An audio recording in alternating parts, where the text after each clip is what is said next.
مسیح خداوند کے قادر اور عظیم نام میں آپ تمام عزیزوں کی سلامتی ہو۔ خداوند کے شکر گزار ہیں۔ خداوند ہمیں ایسے مواقع فراہم کرتا ہے اپنے گھر میں آنے، اپنی عبادت کرنے، حمد کرنے، اپنی تعریف کرنے کے لیے خداوند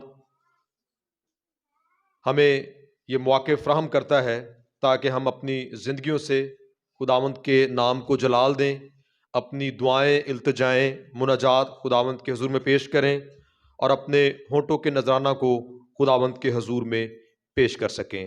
سلامتی ہو۔ سلامتی بھی ہو۔ کلام مقدس کو سننے کے لیے میرے ساتھ حوالہ نکالیں۔ یہودا کا عام خط، یہ مکاشفہ سے پہلے اس کا ایک ہی چیپٹر ہے۔ یہودا کا عام خط اور اس کا ایک ہی باب ہے، اور اس کی 17ویں آیت سے باب کے آخر تک 25ویں آیت تک ہم تلاوت کو سنیں گے۔ جن لوگوں کے پاس بائبل مقدس ہے وہ میرے ساتھ نکالیں۔ یہودا کا عام خط اور اس کا پہلا باب اور اس کی 17ویں آیت سے 25ویں آیت کے آخر تک۔ کلام مقدس میں یوں لکھا ہے: لیکن آئے پیارو، ان باتوں کو یاد رکھو جو ہمارے خداوند یسوع مسیح کے رسول پہلے کہہ چکے ہیں۔ وہ تم سے کہا کرتے تھے کہ اخیر زمانہ میں ایسے ٹھٹھا کرنے والے ہوں گے جو اپنی بے دینی کی خواہشوں کے موافق چلیں گے۔ یہ وہ آدمی ہیں جو تفرقے ڈالتے ہیں اور نفسانی ہیں اور روح سے بے بہرہ ہیں۔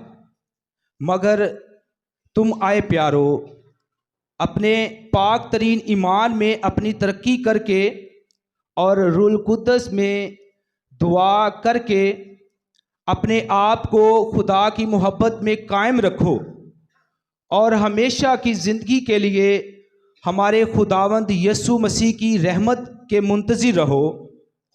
اور بعض لوگوں پر جو شک میں ہیں رحم کرو، اور بعض کو جھپٹ کر آگ میں سے نکال لو، اور بعض پر خوف کر کے رحم کرو، بلکہ اس پشاک سے بھی نفرت کرو جو جسم کے سبب سے داغی ہو گئی ہو۔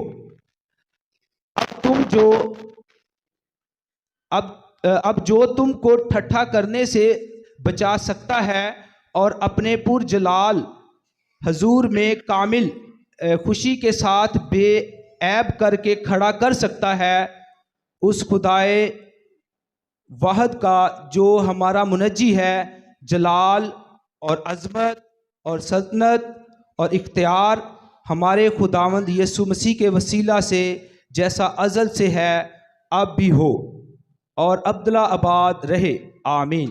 مقدس کلام کا پڑھا اور سنا جانا ہم سبوں کے لیے باعث برکت ہو، آمین۔ اکلیسیا میں ان دنوں میں جو یہودا کا عام خط ہے اس کی سٹڈی کی جا رہی ہے، اور گزشتہ 2 اتوار سے آپ خداوند کے پاک کلام میں سے یہودا کے خط میں سے مل کر سیکھ رہے ہیں، اور اسی تسلسل کو آگے جاری رکھتے ہوئے کہ یہودا کے خط کی جو آخری آیات ہیں، جو 17ویں آیت سے 25ویں آیات تک آیات ہیں، آپ ان آیات کو کلیسیا کے سامنے بیان کریں اور خداوند کے کلام کو ان کے ساتھ بانٹیں۔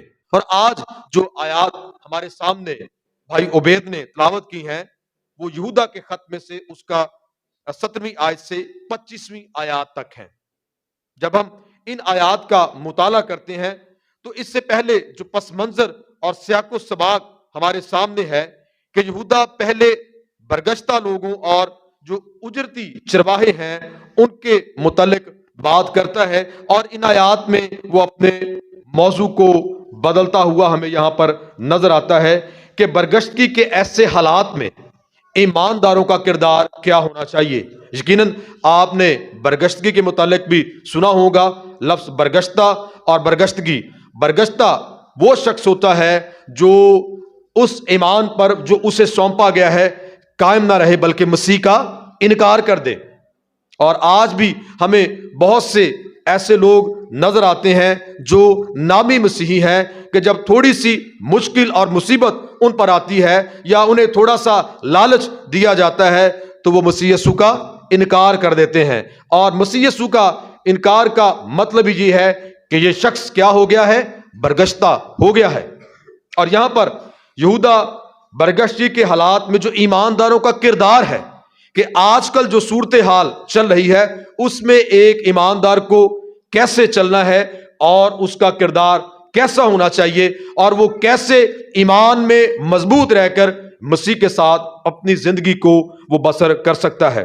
یہاں پر یہودا ان کو یاد دلاتا ہے اور انہیں پیش کی آنے والے خطرات سے وہ آگاہ بھی کرتا ہے کہ آنے والے وقت میں کون کون سے خطرات کا ایمانداروں کو روحانی طور پر سامنا کرنا پڑے گا، اور وہ ان کی حوصلہ افزائی بھی کرتا ہے تاکہ وہ اپنی روحانی حالت کو مضبوط بنائے رکھیں.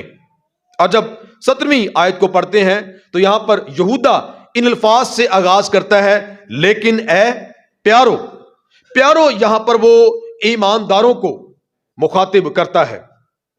بھائی، پیارے، جہاں جہاں نئے عہد نامہ میں آپ کو یہ الفاظ نظر آئیں گے تو اس کا مطلب ہے کہ یہ ایمانداروں کو، اس جگہ کی کلیسیا کو مخاطب کر کے کہا گیا ہے کہ اے پیارو، اے بھائیو. تو یہودا بھی یہاں پر انہیں کیسے مخاطب کرتا ہے؟ لیکن اے پیارو، یعنی وہ انہیں بھائی کہہ کر مخاطب کرتا ہے، یعنی کلیسیا کو، اور انہیں کہتا ہے کہ ان باتوں کو یاد رکھو جو ہمارے خداوند یسوع مسیح کے رسول پہلے کہہ چکے ہیں. جب خداوند یسوع مسیح کے شاگردوں کی زندگی پر ہم غور کرتے ہیں اور ان تعلیمات پر ہم غور کرتے ہیں جو انہوں نے کلیسیا کے درمیان بیان کی، انہیں بتایا اور سکھایا، ان کی تعلیمات میں یا اس تعلیم میں جو انہوں نے لوگوں کو دی، اس میں سے ایک تعلیم مشترک تھی، اور وہ یہ تھی کہ انہوں نے کلیسیا کو، لوگوں کو آنے والے وقت میں جھوٹے استادوں اور جھوٹی تعلیم سے آگاہ کیا. ہر ایک شاگرد کی تعلیم میں آپ کو یہ بات مشترک نظر آئے گی کہ انہوں نے آنے والے وقت میں، بلکہ مسیح یسوع کے دور میں ہی بہت ساری ایسی بدعات، بہت سی ایسی جھوٹی تعلیمات نے جنم لے لیا تھا، اور پھر شاگردوں نے بھی اس بات کو جاری رکھا اور ایمانداروں کو آگاہ کیا کہ انہیں کیسے ان جھوٹے استادوں کو پہچاننا ہے، جھوٹی تعلیم کو پہچاننا ہے اور ان سے اپنے آپ کو بچائے رکھنا ہے. اور جب ہم پولوس کی زندگی پر غور کرتے ہیں تو پولوس کی خدمت میں بھی یہ تعلیم موجود تھی. پطرس، یوحنا اور دیگر رسولوں نے بھی اس بات کی تعلیم دی کہ اخیر زمانہ میں کون آئیں گے؟ جھوٹے استاد آئیں گے، جھوٹی تعلیم دینے والے اٹھ کھڑے ہوں گے. اعمال کی کتاب اس کا 20واں باب، اس کی 29ویں اور 30ویں آیت، پہلا تیموتھیوس اس کا 4تھا باب، اس کی پہلی 5 آیات. اگر آپ لکھنا چاہتے ہیں تو ان حوالہ جات کو لکھ لیں، آپ گھر میں جا کر بعد میں ان حوالہ جات کو پڑھ سکتے ہیں. یہ وہ حوالہ جات ہیں جہاں پر ان رسولوں نے، شاگردوں نے جھوٹے استادوں کے متعلق بیان کیا اور تعلیم دی کہ آنے والے وقت میں جھوٹے استاد آئیں گے اور جھوٹی تعلیم دینے والے اٹھ کھڑے ہوں گے، اور اس لیے پہلے سے پیشتر آگاہ کیا گیا، بتایا گیا، تاکہ آنے والے وقت میں ہم ایسے لوگوں سے اپنے آپ کو بچا سکیں، ہم نے کیسے اپنے آپ کو ان سے محفوظ رکھنا ہے. پطرس اور یوحنا نے بھی خبردار کیا. دوسرا پطرس اس کا 2 باب، پہلی 22 آیات، تیسرا باب اور پہلی 4 آیات، اور پہلا یوحنا اس کا 2 باب اور اس کی 18ویں اور 19ویں آیات. ان آیات کو جب آپ گھر میں جا کر پڑھیں گے تو یہاں پر رسولوں نے، شاگردوں نے تعلیم دی، آگاہ کیا کہ اخیر زمانے میں جھوٹے استاد آئیں گے، ٹھٹھا کرنے والے ہوں گے، جھوٹی تعلیم دینے والے ہوں گے. آپ لوگوں کو ان سے کیسے بچنا ہے. اور میرے عزیزو، یاد رکھیں کہ مسیح یسوع کی دوسری آمد تک یہ مت سمجھیں کہ یہ جھوٹی تعلیم دینے والے ختم ہو جائیں گے، جھوٹے استاد نہیں رہیں گے، جھوٹی تعلیم نہیں ہوگی. اس بات کو یاد رکھیں کہ مسیح یسوع کی دوسری آمد تک جھوٹے استاد بھی موجود رہیں گے اور جھوٹی تعلیم بھی موجود رہے گی، لیکن ایماندار ہوتے ہوئے ہمیں آگاہ کیا گیا ہے اور ہمیں اپنے آپ کو ان سے بچائے رکھنا ہے. مقصد کیا ہے؟ کہ ہم برگشتی کا شکار نہ ہو جائیں، ہم برگشتہ نہ ہو جائیں اس ایمان سے. جیسے آپ نے شاید گزشتہ دنوں میں پادری صاحب نے اس بات پر سکھایا ہوگا کہ ایمان جو ہے مقدسوں کو کتنی بار سونپا گیا ہے؟ ایک بار سونپا گیا ہے. اس ایمان کے واسطے جاں فشانی کرو جو مقدسوں کو ایک ہی بار سونپا گیا ہے. ہمیں اس ایمان کی حفاظت کرنی ہے. اور بشپ صاحب ایک بڑی خوبصورت بات کہا کرتے ہیں کہ جس نے ایمان کو محفوظ رکھا، جس نے ایمان کو محفوظ رکھا، ایمان نے اسے ابدیت میں محفوظ رکھا. ایمان بھی پھر ہمیں کیا رکھے گا؟ محفوظ رکھے گا. پہلے ہمیں اس ایمان کو کیا رکھنا ہے؟ محفوظ رکھنا ہے. اور ابدیت میں آنے والے وقت میں یہی ایمان ہمیں کیا رکھے گا؟ محفوظ رکھے گا. 18ویں آیت کو جو پڑھتے ہیں تو وہاں پر لکھا ہے، وہ تم سے کہا کرتے تھے کہ اخیر زمانے میں ایسے ٹھٹھا کرنے والے ہوں گے جو اپنی بے دینی کی خواہشوں کے موافق چلیں گے. 18ویں آیت میں اس بات کو بیان کیا گیا ہے کہ خداوند کے شاگرد رسول تمہیں آگاہ کرتے تھے کہ اخیر زمانے میں ٹھٹھا کرنے والے ہوں گے. اور یہاں پر ٹھٹھا کرنے والوں کی 3 خصوصیات کو بیان کیا گیا ہے. اب جو لفظ ٹھٹھا ہے یا ٹھٹھا کرنے والے، یہ کون لوگ ہوتے ہیں؟ ٹھٹھا کرنے والے ایسے لوگ ہوتے ہیں جو باتوں کو بڑھا چڑھا کر پیش کرتے ہیں. جیسے کہہ لیں کہ ایک بات اگر کسی کو پتہ چل گئی ہے تو بار بار اسی بات کو بیان کرنا، لوگوں کے سامنے اس کا ذکر کرنا، یہ ہے ٹھٹھا کرنا. کہ ایک بات اگر آپ کو پتہ لگی ہے، آپ کے علم میں ہے، تو دوسروں کو بھی اس بات سے آگاہ کرنا اور بتاتے رہنا. اور جھوٹے استادوں میں یہ خصوصیت موجود ہے کہ وہ ٹھٹھا کرنے والے ہیں، کہ جھوٹی تعلیم کو اپنے تک محدود نہیں رکھتے بلکہ جگہ جگہ جا کر وہ ایسی باتوں کا کیا کرتے ہیں؟ ٹھٹھا کرتے ہیں، ان کے سامنے بیان کرتے ہیں. اور ایسے ٹھٹھا کرنے والوں کے لیے جو 3 خصوصیات ان کی یہاں پر بیان کی گئی ہیں. پہلی بات کہ وہ نفسانی ہیں.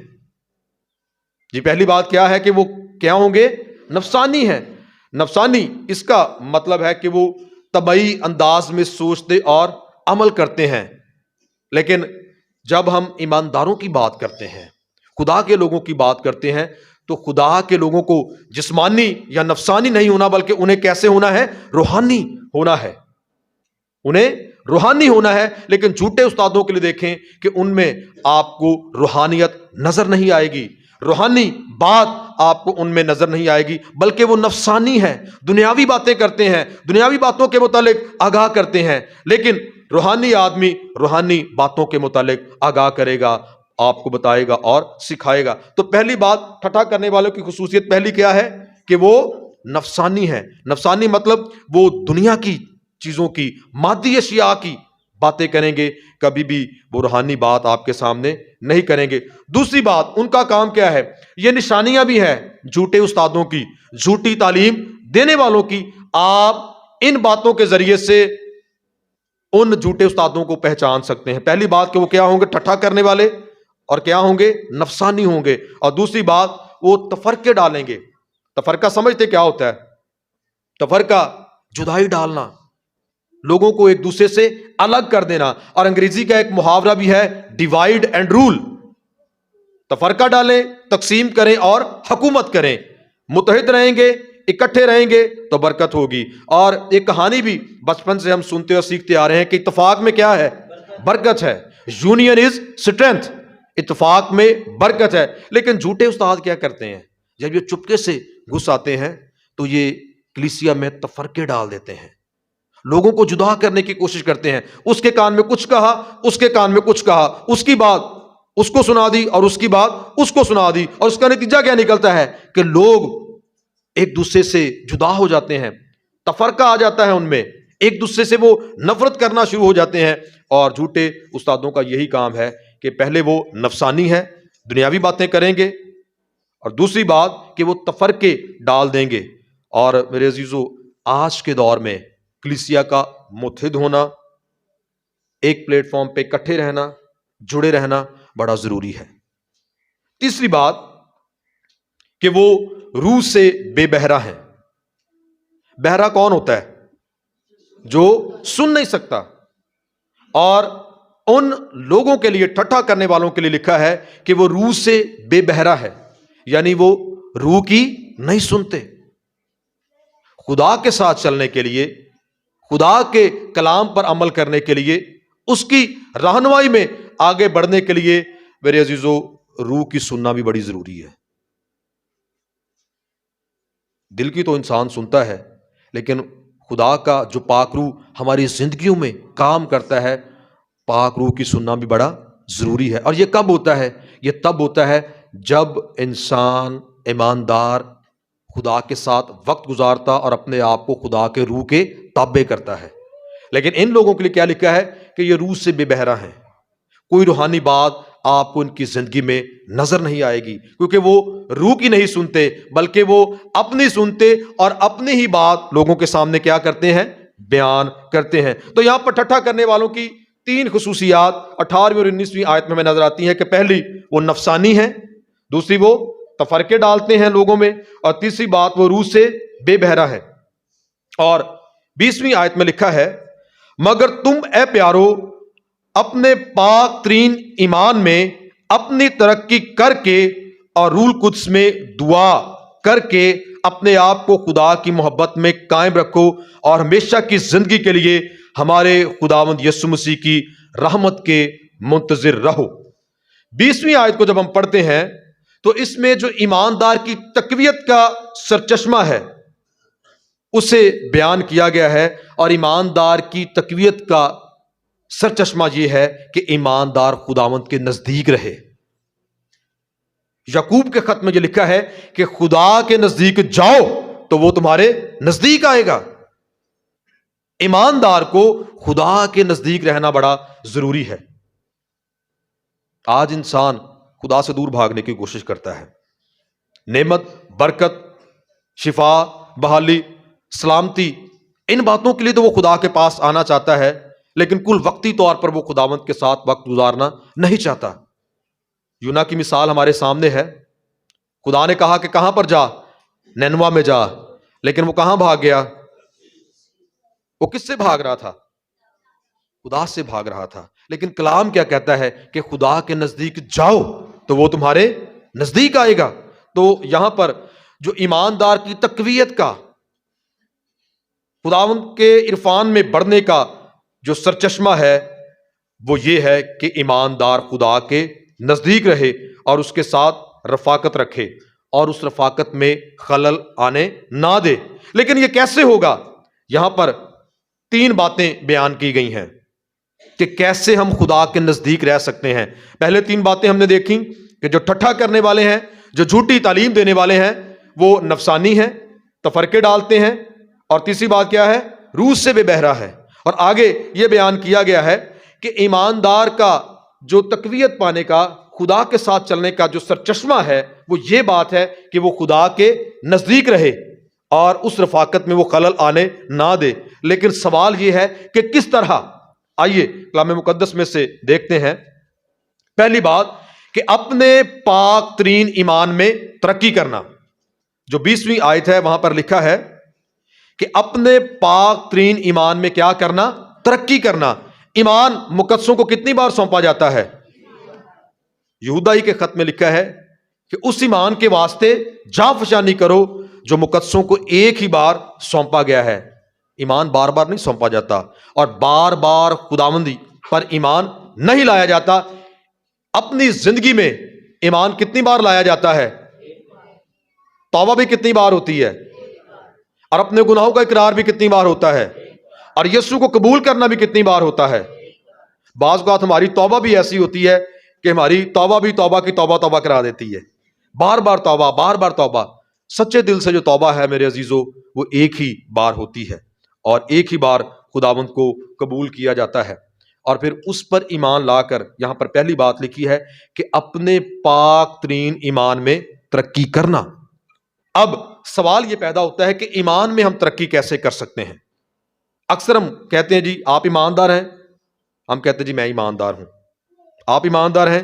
جی میں ایماندار ہوں۔ تو اگر کوئی پوچھ لے کہ اس ایمان میں آپ ترقی کیسے کر سکتے ہیں تو پھر ہمارے پاس جواب نہیں ہے۔ لیکن کلام ہمیں بتاتا اور سکھاتا ہے کہ ایمان میں ہم کیسے ترقی کر سکتے ہیں۔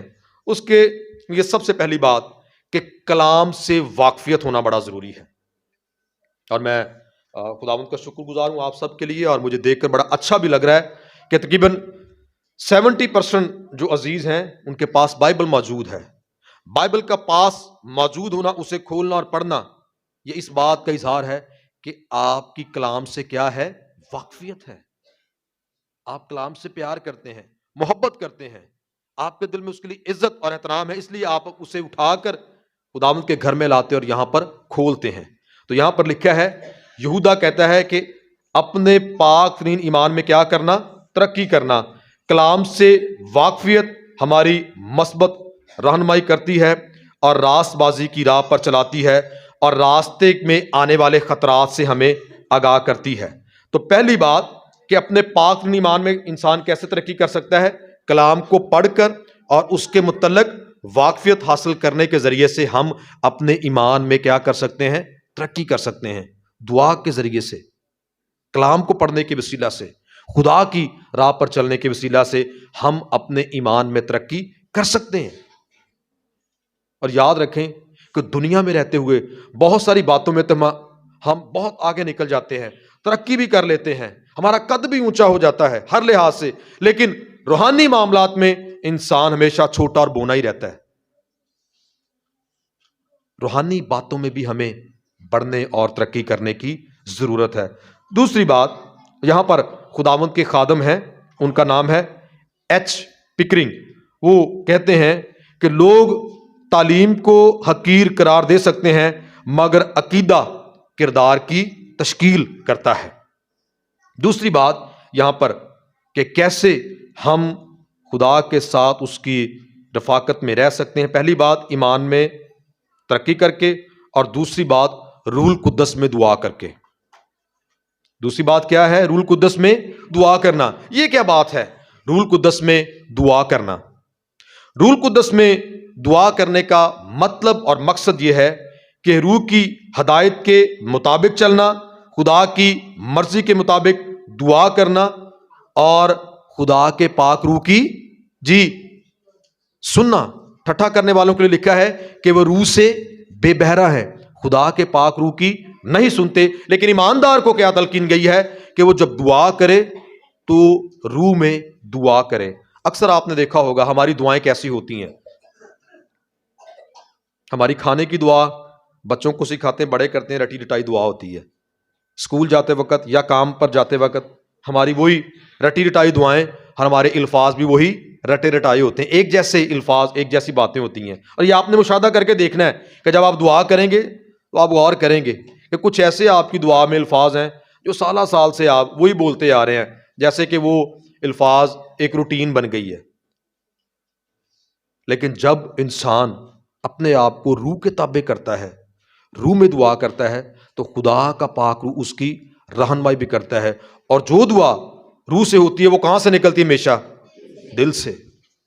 وہ رٹی رٹائی دعا نہیں ہوگی، وہ روزمرہ کی دعا نہیں ہوگی، وہ جلدی جلدی کرنے والی دعا نہیں ہوگی۔ اکثر آپ نے دیکھا ہوگا کہ جب کہیں جانا بھی ہو تو دعا کرتے ہیں جلدی جلدی سے، آدھے منٹ کی یا منٹ کی، بس سفر پہ جانا جلدی جلدی دعا کر لیں، کھانا کھانا تو جلدی جلدی دعا کر لیں، یا کوئی اور کام ہے تو جلدی سے چھوٹی سی دعا کر لیں۔ وہی رٹی رٹائی دعا ہے، اور اس دعا کا روح کے ساتھ کوئی بھی کنیکشن نہیں ہے۔ لیکن یہودا یہاں پر کیا کہتا ہے کہ کیسے دعا کرنا ہے؟ روح سے، روح القدس میں دعا کرنا ہے۔ اور روح القدس میں دعا کے لیے یہ سب سے اہم بات ہے کہ دعا میں وقت گزارنا پڑتا ہے۔ یہ آدھے منٹ والی دعا نہیں ہے، یہ 1 منٹ والی دعا نہیں ہے، بلکہ دعا میں خداوند کے ساتھ وقت گزارنا پڑتا ہے۔ اور آپ اس بات کا مشاہدہ کریں گے کہ 24 گھنٹے، ایک دن میں کتنے گھنٹے ہیں؟ لیکن ہمارے پاس خداوند کے ساتھ دعا میں وقت گزارنے کے لیے بہت کم وقت ہے۔ 1 منٹ، 2 منٹ، 5 منٹ، 10 منٹ، زیادہ چھلانگ لگائیں گے تو 20 منٹ۔ اپنے نجات دہندہ خداوند یسوع مسیح کی زندگی پر غور کریں تو ساری رات کہاں پر گزرتی تھی؟ کس میں؟ دعا میں۔ شاگردوں کی زندگیوں پر غور کریں، وہ دعا میں وقت گزارتے تھے۔ ضرور دعا میں ٹھہریے، وقت گزاریے، لیکن کیسے دعا کرنی ہے؟ روح القدس میں۔ روح القدس میں یعنی آنکھیں بند کر کے اپنا دھیان خداوند کی طرف لگا کر اپنے آپ کو خداوند کے پاک روح کے تابع کرنا ہے۔ پاک روح ہمارے اندر موجود ہے۔ کلام میں لکھا ہے کہ تمہارا بدن روح القدس کا مقدس ہے۔ ہمارا یہ بدن روح القدس کا گھر ہے اور ہمارے اندر موجود رہتا ہے۔ تو جب دعا کرنی ہے تو روح القدس میں دعا کرنی ہے، پورا دل لگا کر، پورے دھیان سے اپنے آپ کو خدا کے تابع کر کے۔ اور جب آپ اپنے آپ کو خدا کے پاک روح کے تابع کرتے ہیں تو پھر خدا کا پاک روح آپ کی رہنمائی کرتا ہے۔ پھر وہ الفاظ، وہ جملے جو آپ کے منہ سے نکلیں گے پھر وہ آپ کے نہیں ہوں گے، بلکہ وہ آپ کے منہ میں کون ڈالے گا؟ خدا کا پاک روح ڈالے گا۔ اور اس کے بعد جو 21ویں آیت ہے وہاں پر اس نے بیان کیا ہے کہ اپنے آپ کو خدا کی محبت میں قائم رکھو۔ کیسے ہم خدا کے ساتھ اپنی رفاقت کو مضبوط کر سکتے ہیں؟ پہلی بات دیکھی کہ اپنے پاک ایمان میں کیا کرنا؟ ترقی کرنا۔ دوسری بات روح القدس میں دعا کرنا۔ اور 21ویں آیت میں تیسری بات ہے خدا کی محبت میں اپنے آپ کو قائم رکھنا۔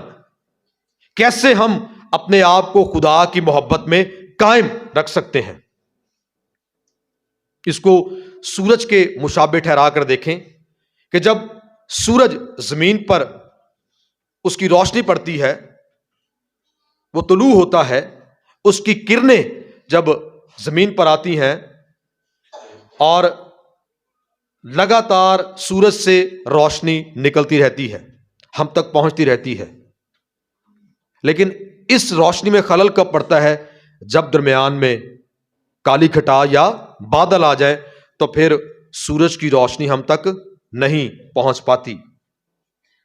یہی حال خدا کی محبت کا بھی ہے کہ اس کی محبت کی کرنیں تو ہماری طرف لپکتی رہتی ہیں، لیکن جب کبھی درمیان میں گناہ آ جاتا ہے تو پھر خدا کی محبت ہم تک نہیں پہنچ پاتی، کیونکہ رکاوٹ کیا بن گیا ہے؟ وہ گناہ جو ہم کرتے ہیں وہ درمیان میں کیا بن جاتا ہے؟ رکاوٹ بن جاتا ہے۔ جیسے سورج اور زمین کے درمیان جب بادل آ جاتے ہیں، گھٹائیں آ جاتی ہیں تو روشنی نہیں پہنچتی، اس طرح جب ہمارے اور خدا کے درمیان گناہ آ جاتا ہے تو پھر خدا کی محبت ہم تک پہنچ نہیں پاتی۔ تو ضرورت کیا ہے کہ اس رکاوٹ کو جو ہماری زندگی میں ہے، جو گناہ ہے، اسے ہمیں کیا کرنا ہے؟ ترک کرنا ہے۔ ایسے ہی ہم اپنے آپ کو خدا کی محبت میں کیا رکھ سکتے ہیں؟ قائم رکھ سکتے ہیں۔ اور اس کے لیے اپنے گناہ کو ترک کرنا جو رکاوٹ کا باعث ہے بڑا ضروری ہے۔ یوحنا کا پہلا عام خط اس کا پہلا باب اس کی 9ویں آیت میں لکھا ہے کہ اگر ہم اپنے گناہوں کا اقرار کریں تو وہ ہمیں ساری ناراستی سے پاک کرنے میں سچا اور عادل ہے۔ جب ہم خدا کے پاس آ کر اقرار کرتے ہیں تو وہ ہمیں معاف کرتا ہے۔ اس طرح امثال کی کتاب 28واں باب 13ویں آیت میں لکھتا ہے کہ جو اپنے گناہ کو چھپاتا ہے وہ کامیاب نہ ہوگا۔ جو اپنے گناہ کو چھپاتا ہے کامیاب نہ ہوگا، لیکن جو ان کا اقرار کر کے ان کو ترک کرتا ہے اس پر رحمت ہوگی۔ رحمت کس شخص پر ہوگی؟ جو ان کا اقرار کر کے انہیں کیا کرتا ہے؟ ترک کرتا ہے، ان پر رحمت ہوگی۔ تو کیسے ہم خدا کی محبت میں قائم رہ سکتے ہیں کہ اپنی زندگی میں سے اس گناہ کو، اس بدی کو دور کر کے خدا کے ساتھ اس کی محبت میں قائم رہ سکتے ہیں؟ چوتھی بات جو یہاں پر لکھی گئی ہے، اور ہمیشہ کی زندگی کے لیے ہمارے خداوند یسوع مسیح کی رحمت کے منتظر رہو۔ خداوند یسوع مسیح کی رحمت کے کیا رہنا ہے؟ منتظر رہنا ہے۔ اب یہاں پر منتظر رہنے کے لیے جو خداوند کے خادم علماء اس کی تشریح اور تفسیر کرتے ہیں کہ خداوند کی رحمت کے منتظر رہنے کا مطلب اور مقصد یہ ہے کہ خداوند یسوع مسیح کی دوسری آمد بڑی قریب ہے۔ یسوع مسیح نے کیا کہا کہ دیکھ میں جلد آنے والا ہوں اور ہر ایک کے کام کے موافق دینے کے لیے اجر میرے پاس ہے۔ خداوند کی رحمت کے منتظر رہنے کا مطلب یہ ہے کہ ہم اس بات پر ایمان رکھتے ہیں کہ یسوع اپنے لوگوں کو لینے کے لیے بہت جلد آنے والا ہے۔ اگر ہم اس بات پر ایمان نہیں رکھتے تمہارا ایمان نامکمل ہے۔ ہمارا ایمان اسی بات کے ساتھ مکمل ہوتا ہے کہ یسوع اس دنیا میں میرے لیے آیا، اس نے میرے لیے دکھ سہا، میرے دکھوں کو اپنے اوپر لے لیا، مر گیا، دفن ہوا، تیسرے دن کے بعد مردوں میں سے جی اٹھا اور آسمان پر چڑھ گیا اور بہت جلد اب وہ مجھے لینے کے لیے آنے والا ہے۔ اس کی رحمت کے منتظر رہنا، کلام پاک میں لکھا ہے کہ ہماری آنکھیں کہاں پر لگی رہیں؟ آسمان کی طرف لگی رہیں۔ کیوں ہماری آنکھیں آسمان کی طرف لگی رہیں؟ کیونکہ میرا اور آپ کا نجات دہندہ یسوع بادلوں پر مقرب فرشتے کے ساتھ نرسنگے کی آواز کے ساتھ ہمیں لینے کے لیے آئے گا۔ اس لیے کلام میں لکھا ہے کہ پہلے تو وہ جو مسیح میں ہوئے جی اٹھیں گے، پھر ہم جو زندہ باقی ہوں گے بادلوں پر اٹھائے جائیں گے تاکہ ہوا میں اٹھ کر اپنے خداوند کا استقبال کریں۔ یہ ہے زندہ امید، اور اسی بات کے لیے یہاں پر لکھا گیا ہے کہ مسیح کی رحمت کے کیا رہو؟ منتظر رہو۔ ہم بھی اسی بات کے انتظار میں ہیں کہ یسوع ہمیں لینے کے لیے آنے والا ہے۔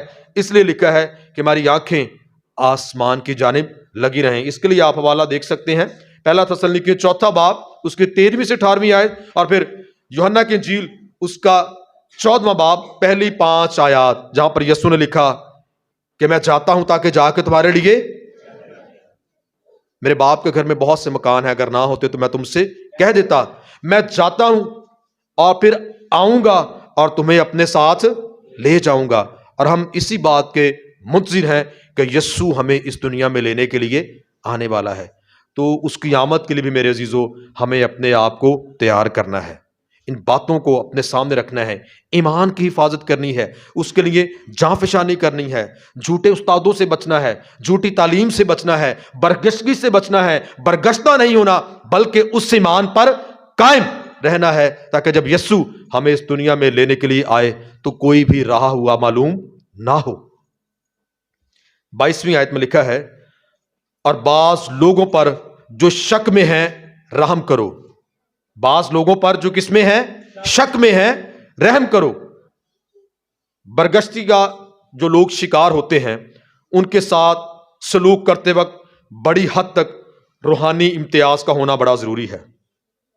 دیکھیں، جو لوگ جھوٹی تعلیم دیتے ہیں وہ جھوٹی تعلیم دینے میں سرگرم رہتے ہیں، اور کچھ لوگ اس جھوٹی تعلیم سے کیا کھاتے ہیں؟ فریب کھاتے ہیں۔ اب 2 گروہ ہیں، یاد رکھیں، پہلے وہ جو جھوٹی تعلیم دیتے ہیں، اور دوسرا گروہ جو اس تعلیم کو سنتا اور اس کے فریب میں آ جاتا ہے۔ اور ایمانداروں کے لیے لکھا ہے کہ جب آپ ان دونوں لوگوں سے ٹریٹ کریں، یعنی وہ جو جھوٹی تعلیم دیتے ہیں اور دوسرے وہ جو ان کا شکار ہوتے ہیں، جب آپ ان سے ملیں، ان سے گفتگو کریں، ان سے بات چیت کریں، تو آپ نے بڑا محتاط رہنا ہے۔ اس کے لیے جھوٹی تعلیم جو دینے والے لوگ ہیں ان کے ساتھ ہمیں کیسی حکمت عملی رکھنی ہے، یہ کان کھول کے سنیں، یہ بات بڑی ضروری ہے کہ جھوٹی تعلیم دینے والے، ٹھٹھا کرنے والے جب کبھی آپ کے درمیان آئیں تو ان کے ساتھ آپ کو کیسا سلوک روا رکھنا ہے۔ ایک عام رویہ ہر کلیسیا میں پایا جاتا ہے کہ جب بھی کوئی ایسا خادم یا کوئی ایسا شخص آتا ہے تو وہ کہتے ہیں پادری صاحب وہ پھر بائبل سی انہیں پھر آ کے کیا جی میں دعا کرنا ہے تو پھر اسی انہوں گھر بلا لیا۔ ایسا ہوتا ہے ایسا کہ ہم ہر کسی کو جلدی سے ویلکم کر دیتے ہیں، جلدی سے اس کو اپنے گھر میں لے آتے ہیں، لیکن کلام کیا تعلیم دیتا ہے؟ ہمیں کس کی سننی ہے؟ اپنی سننی ہے، دل کی سننی ہے، یا کلام کی سننی ہے؟ ہمیں کلام کی سننی ہے۔ مبارک ہے وہ جو اس کلام کو پڑھتے ہیں، سنتے ہیں اور اس پر عمل کرتے ہیں۔ اور یہاں پر جو جھوٹی تعلیم دینے والے لوگ ہیں ان کے لیے آگاہ کیا گیا ہے کہ ان کے ساتھ آپ نے کیسا برتاؤ کرنا ہے۔ یہ حوالہ جو اس کے لیے کلام پاک میں لکھا ہے، دوسرا یوحنا کا خط اس کی 10ویں اور 11ویں آیت، یہ بڑی خاص آیت ہے۔ یہ ان لوگوں کے لیے جو شاید یہ محسوس کرتے ہیں کہ اگر پادری صاحب اگر ہم ان کو اپنے گھر میں لے آئیں گے یا بلا لیں گے تو خدا ناراض ہوگا۔ خدا ناراض نہیں ہوتا، بلکہ خدا نے بتایا ہے، سکھایا ہے کہ ایسے لوگوں کے ساتھ آپ نے کیسے برتاؤ کرنا ہے۔ یوحنا کا دوسرا خط اس کی 10ویں اور 11ویں آیت میں لکھا ہے، اگر کوئی تمہارے پاس آئے اور یہ تعلیم نہ دے تو نہ اسے گھر میں آنے دو اور نہ سلام کرو، کیونکہ جو کوئی ایسے شخص کو سلام کرتا ہے وہ اس کے برے کاموں میں شریک ہوتا ہے۔ 3 باتیں یہاں پر لکھی گئیں کہ نہ اسے اپنے گھر میں آنے دیں، نہ اسے سلام کریں، کیونکہ جو کوئی ایسے شخص کو گھر میں لائے گا، سلام کرے گا تو وہ اس کے برے کاموں میں کیا ہوتا ہے؟ شریک ہوتا ہے۔ تو یہ حکمت عملی کن لوگوں کے ساتھ اپنانی ہے؟ جو ٹھٹھا کرنے والے، جھوٹی تعلیم دینے والے، جھوٹے استاد ہیں، ہمیں انہیں اپنے گھر میں آنے نہیں دینا، بلکہ انہیں سلام بھی نہیں کرنا۔ کلام یہ کہتا ہے، بہت دفعہ ہم سلام بھی کرتے ہیں، گلے بھی ملتے ہیں، ہاتھ بھی ملاتے ہیں اور جلدی سے اپنے گھر میں لے آتے ہیں، جانے بغیر، پوچھے بغیر کہ آپ کون ہیں، کہاں سے آئے ہیں، کیا تعلیم ہے، کیا پیغام ہے۔ کلام کہتا ہے کہ ایسے لوگوں سے کیا رہیں؟ ہوشیار رہیں، بیدار رہیں۔ اور یہاں پر ایسے لوگوں کے ساتھ ایسی حکمت عملی اپنانے کی ضرورت ہے۔ اور دوسرا جو یہاں پر کلام پاک میں لکھا گیا ہے 22ویں آیت میں، اور بعض لوگوں پر جو شک میں ہے رحم کرو۔ پہلی بات کہ جو جھوٹی تعلیم دیتے ہیں انہیں سلام نہیں کرنا، گھر میں نہیں آنے دینا۔ اور دوسری بات، جو ایسے لوگوں کا شکار ہو چکے ہیں، جھوٹی تعلیم کا جو شکار ہو گئے ہیں، ان کے ساتھ ہمیں کیسا برتاؤ کرنا ہے۔ فرق کو سمجھ رہے ہیں کہ ایک برتاؤ وہ کہ اگر کوئی جھوٹا شخص آپ کے پاس آیا تو اسے گھر میں آنے نہیں دینا اور اسے سلام بھی نہیں کرنا، لیکن اگر کوئی ایسی جھوٹی تعلیم کا شکار ہو گیا ہے تو اس کے ساتھ آپ نے کیسے پیش آنا ہے، اس کے لیے کلام میں لکھا ہے کہ جو شک میں ہیں ان پر کیا کرو؟ رحم کرو۔ ان لوگوں کے ساتھ ہمیں پیار اور محبت کے ساتھ پیش آنا ہے، ان کے ساتھ پیار اور محبت کے ساتھ پیش آنا ہے۔ آپ نے دیکھا ہو کہ بہت سارے لوگ شک و شبہات کا شکار رہتے ہیں، شک کرتے رہتے ہیں، کلام میں یہ بات درست ہے، پتہ نہیں درست ہے کہ نہیں، چلے کسی اور سے پوچھتے ہیں۔ شک کرتے ہیں، دل میں وسوسے ہوتے ہیں، دل میں مختلف باتیں ہوتی ہیں، لیکن ایسے لوگوں کے لیے کلام کیا کہتا ہے کہ آپ نے ان پر کیا کرنا ہے؟ رحم کرنا ہے۔ نفرت کی نگاہ سے نہیں دیکھنا، غصے سے نہیں ان کو ٹریٹ کرنا، بلکہ پیار کے ساتھ، محبت کے ساتھ ان کے ساتھ آپ نے پیش آنا ہے۔ بہت دفعہ ہم دیکھتے ہیں کہ یہ رویہ عام پایا جاتا ہے کہ ایسے لوگوں کو جب ہم دیکھتے ہیں کہ اس کی تعلیم ٹھیک نہیں ہے، یہ شخص ٹھیک نہیں ہے، یہ ٹھیک گفتگو نہیں کرتا، یہ ٹھیک بات نہیں کرتا، میں نے اس کے ساتھ بات نہیں کرنی، یہ تو یہ مانتا ہے، یہ تو ایسا کرتا ہے۔ لیکن کلام ہمیں کیا کہتا ہے کہ ہم نے ان پر کیا کرنا ہے؟ رحم کرنا ہے، ان کو ہدایت کرنی ہے، ان میں دلچسپی لینی ہے اور انہیں خدا کے کلام کے متعلق بتانا اور سکھانا ہے۔ یہ ہر ایک ایماندار کی ذمہ داری ہے، پادری صاحبان کی ذمہ داری نہیں ہے۔ آپ نے سیکھا ہے، آپ نے جانا ہے، آس پڑوس میں کوئی ایسا بھائی، کوئی ایسی بہن ہے، آپ کی ذمہ داری ہے، آپ کی ذمہ داری ہے، ہم سب کی یہ ذمہ داری ہے۔ تو ایسے لوگ جو شک میں ہیں، کلام کیا کہتا ہے کہ ان پر کیا کرنا ہے؟ رحم کرنا ہے۔ ایسے لوگ جو جھوٹی تعلیم کا شکار ہو کر مختلف وسوسوں اور شک و شبہات کا شکار ہیں۔ اور 23ویں آیت، ہم آخر کی جانب بڑھ رہے ہیں، اور 23ویں آیت میں یہ الفاظ پر غور کریں، اور بعض کو جھپٹ کر آگ میں سے نکالو اور بعض پر خوف کھا کر رحم کرو۔ کیا لکھا ہے؟ کہ بعض کو جھپٹ کر آگ میں سے نکالو۔ جھپٹ کر، جھپٹ سمجھتے ہیں کہ بھاگ کر اس کو پکڑنا، تھام لینا، پنجابی کہہ لو کہ جفا پا لینا۔ ایسے لوگ جو ایسی باتوں کو سن کر، جھوٹی تعلیم کو سن کر وہ آگ کے شعلوں کی جانب بڑھ رہے ہیں۔ آج بھی بے شمار لوگ ہیں جو کہ وہ ایک قدم آگے اٹھائیں گے تو وہ آگ کے شعلوں میں گر جائیں گے، آگ کے شعلوں میں وہ گر جائیں گے، کیونکہ وہ برگشتہ ہو چکے ہیں، وہ خدا سے دور ہو گئے ہیں، خدا کے ساتھ ان کی رفاقت نہیں ہے، وہ روز بروز گناہ کی جانب بڑھ رہے ہیں، وہ روز بروز بدی کی جانب بڑھ رہے ہیں۔ اور غور کریں، وہ آپ کا بیٹا ہو سکتا ہے، وہ آپ کی بیٹی ہو سکتی ہے، وہ آپ کا بھائی ہو سکتا ہے، وہ آپ کی بہن ہو سکتی ہے، وہ آپ کے خاندان کا کوئی بھی شخص ہو سکتا ہے، آپ کا کوئی پڑوسی ہو سکتا ہے جو گناہ سے لت پت ہو کر آگ کے شعلوں کی جانب بڑھ رہا ہے اور بالکل وہ کڑاڑے پر پہنچ چکا ہے، یعنی اس کے کنارے پر پہنچ چکا ہے کہ اگر ایک بھی قدم اور اٹھایا تو وہ اس دلدل میں گر جائے گا، برباد ہو جائے گا، مٹ جائے گا۔ لیکن کلام ہمیں کیا کہتا ہے؟ کلام یہ سکھاتا ہے کہ بعض لوگوں پر جو شک میں ہیں رحم کرو اور بعض کو جھپٹ کر آگ میں سے نکال لو۔ جھپٹ کر، آگے بڑھ کر ان کو پکڑ لینا ہے، تھام لینا ہے، بھاگ کر جلدی سے۔ اکثر آپ نے دیکھا ہوگا کہ چلتے چلتے اگر کسی کو کوئی ٹھوکر لگ جائے، وہ گرنے والا ہو، تو ہم کیا کرتے ہیں؟ بھاگ کر اس کو پکڑنے کی کوشش کرتے ہیں، تھامنے کی کوشش کرتے ہیں۔ مقصد کیا ہے؟ کہ وہ گر نہ جائے. اور یہاں پر یہودا کے خط میں یہی لکھا ہے کہ جو لوگ شک میں ہیں ان پر پہلی بات رحم کرو اور باز کو جھپٹ کر آگ میں سے نکالو. یہ ہماری بھی ذمہ داری ہے. جیسے میں نے پہلے کہا کہ خداوند کے خادموں کی ذمہ داری نہیں ہے, آپ کی ذمہ داری بھی ہے, آپ کی ذمہ داری بھی ہے. آپ کے آس پڑوس میں, آپ کی فیملی میں کوئی ایسا بھائی بیٹی بہن ہو سکتا ہے جو آگ کے شعلوں کی جانب بڑھ رہا ہے, جو دلدل کی جانب بڑھ رہا ہے, جو جہنم کی جانب جا رہا ہے, جو کنارے پر پہنچ چکا ہے. ایک ہی قدم اور اٹھایا تو وہ اس میں گر سکتا ہے. تمہاری ذمہ داری کیا ہے کہ ہم اسے تھام لیں, ہم اسے پکڑ لیں. اور کلام مقدس میں لکھا ہے کہ ہر کوئی اپنے ہی احوال پر نظر نہ کرے بلکہ دوسروں پر بھی. ہر کوئی اپنے ہی احوال پر نظر نہ کرے بلکہ دوسرے پر بھی. میرے عزیزو, ہمیں دوسروں پر بھی نظر کرنا ہے, دوسروں کو بھی فکر کرنا ہے. نیک سامری کی تمثیل آپ نے پڑھی ہوئی ہے. وہ شخص جو جا رہا تھا, ڈاکو نے اسے مارا, وہاں سے ایک لاوی گزرا, وہ کترا کر چلا گیا. پھر ایک کاہن گزرا, وہ کترا کر چلا گیا. مگر ایک سامری آیا, اس نے کیا کیا, وہ اس کے پاس گیا, اس کے زخموں کو صاف کیا, مرہم لگایا اور اسے سرائے میں لے آیا. اور بھٹیارے کو آ کر پھر پیسے دیے کہ اس کا خیال کرنا, اگر اور بھی خرچ آئے گا تو میں تجھے دوں گا. جسمانی طور پر اس نے اس کی مدد کی, اس دکھ سے اسے بچایا, اس کی فکر کی. تو بالکل اسی طرح ہر ایک ایماندار پر فرض ہے کہ جو بھائی جو بہن دکھ میں ہے, مصیبت میں ہے, اس کی مدد کریں. اور سب سے اہم بات, جو خدا سے دور ہے, جو گناہ میں لت پت ہیں, جو بدی میں ہے, خدا سے دور ہے, ہمیں انہیں جھپٹ کر, کیسے جھپٹ کر, عقاب کو آپ دیکھیں کہ جب وہ پرواز کرتا ہے تو اپنے شکار پر کیسے آتا ہے, وہ جھپٹتا ہے, اسے یوں پکڑتا ہے.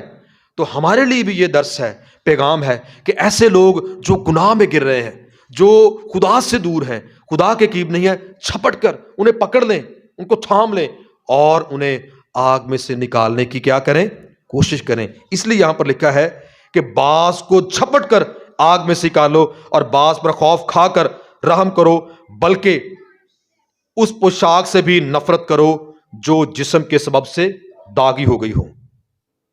اس پوشاک سے بھی کیا کرو, نفرت کرو جو جسم کے سبب سے داغی ہو گئی ہو.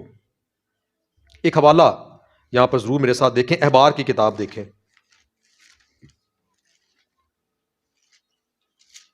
احبار کی کتاب اس کا 13واں باب, یہ پوشاک اور لباس کے حوالے سے بات ہے. خروج کی کتاب اس کا 13واں باب. جی مل گیا سب کو؟ جی, سیکھ ہم کیا رہے کہ اس پوشاک سے بھی نفرت کرو جو جسم کے سبب سے کیا ہو گئی ہے, داغی ہو گئی ہو. جسمانی طور پر اس کا پس منظر ہم احبار کی کتاب میں دیکھتے ہیں. احبار کی کتاب اس کا 13واں باب 47ویں آیت سے پڑھوں گا. اور وہ کپڑا بھی جس میں کوڑ کی بلا ہو, وہ اون کا ہو یا کتان کا, اور وہ بلا بھی جو خواہ کتان یا اون کے کپڑے کی بنی ہوئی کسی چیز میں ہو, اگر وہ بلا کپڑے میں یا چمڑے میں, کپڑے کے تانے میں یا بانے میں, یا چمڑے کی کسی چیز میں سبزی مائل یا سرخی مائل رنگ کی ہو, تو وہ کوڑ کی بلا ہے اور کاہن کو دکھائی جائے, اور کاہن اس بلا کو دیکھے اور 7ویں دن اس کو دیکھے, اور اس چیز کو جس میں وہ بلا ہے 7 دن تک بند رکھے, اور 7ویں دن اس کو دیکھے.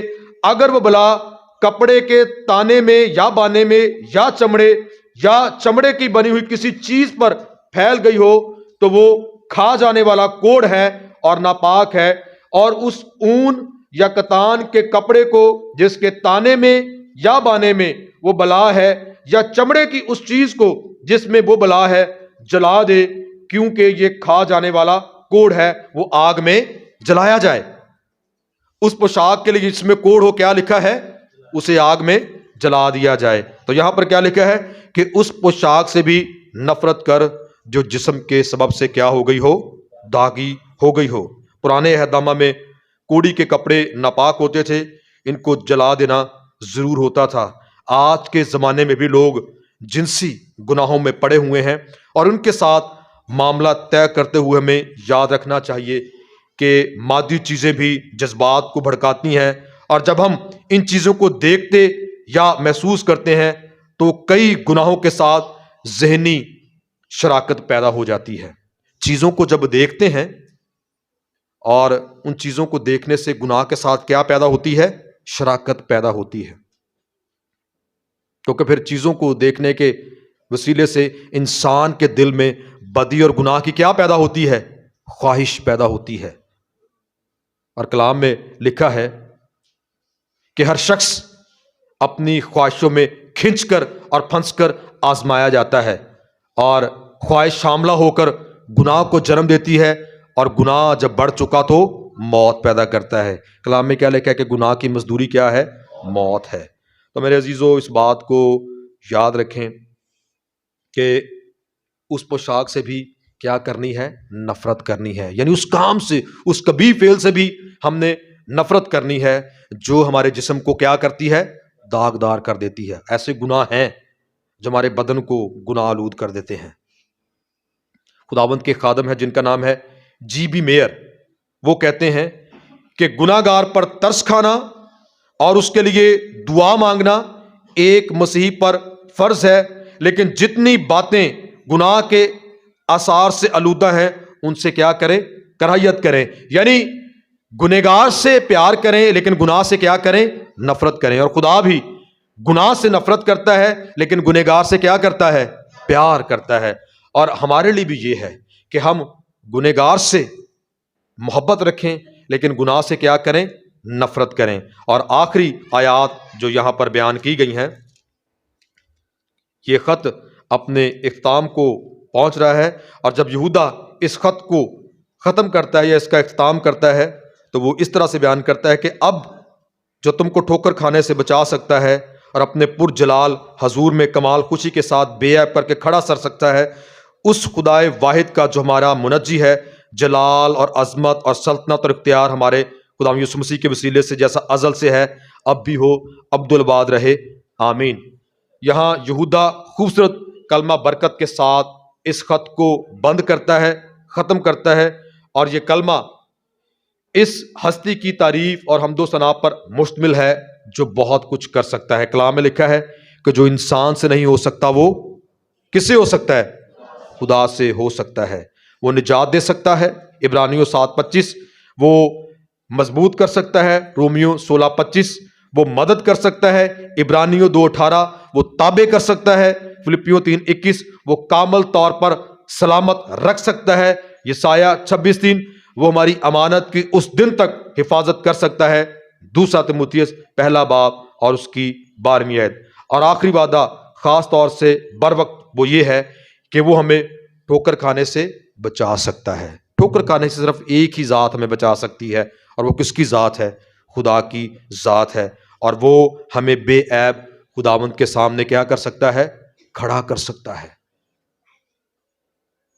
بے عیب کر کے کھڑا کرنے کی قوت اور قدرت میرے اور آپ کے نجات دہندہ یسوع میں ہے۔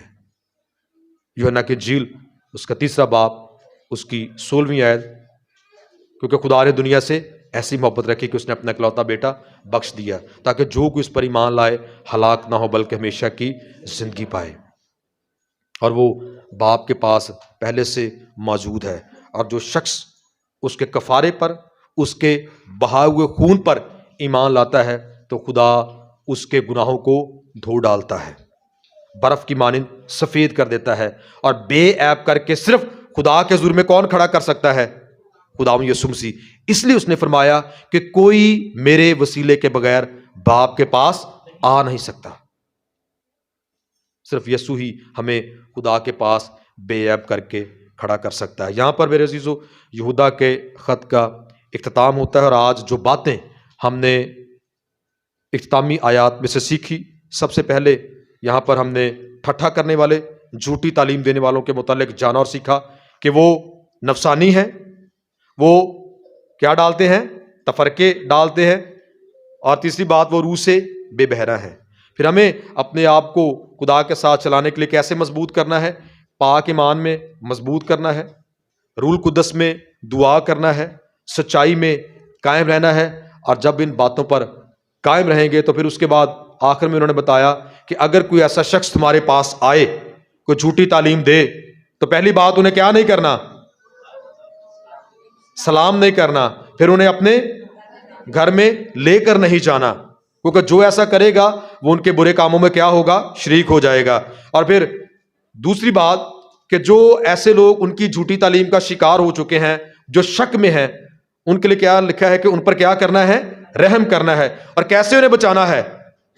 جی کیسے بچانا ہے؟ چھپٹ کر، کیونکہ وہ کس میں گر رہے ہیں؟ آگ کے شعلوں میں۔ میں نے بتایا کوئی بھائی، کوئی بیٹا، کوئی بیٹی بھی خاندان میں سے ہو سکتی ہے، ہمیں اسے بچانا ہے، کیونکہ ہمیں ان کی فکر کرنی ہے، اور یہ ہم پر کیا ہے؟